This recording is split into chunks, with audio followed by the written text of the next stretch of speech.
Often we don't know when our FSH is rising or we're not getting our measures. So first and foremost, getting blood work done is really valuable into our, even starting in our 30s so that we know individually when that changes. We have leveraged at-home hormone urine analyses, like where you measure daily urine, which really starts to say, okay, well, maybe my hormones are changing in a different day. And what are you measuring in the urine? So there's a couple different devices that we've used, and this is just in a science perspective. Most of them are measuring some form of estrogen, some form of progesterone, FSH, LH, all in like a pee stick, a urine stick. And how accurate are they relative to blood?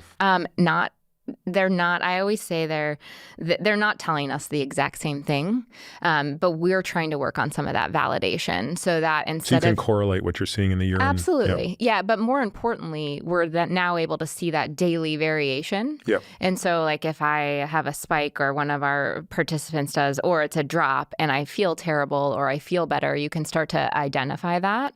Or if there's no peak at all and it's impacting sleep or hot flashes, it really allows us to have those tools to say, okay, no, this is what's happening versus that single point in time we're getting our blood work done. You think that day 5 FSH in the blood is probably your best test? So when you're fertile, day 5, so if day 1 is the day your period starts, if you have an FSH level on day 5, it really should be low. And that's the thing that we're watching to climb as she's entering perimenopause. So once that number is even hitting 10, we sort of know that she's now entering that zone.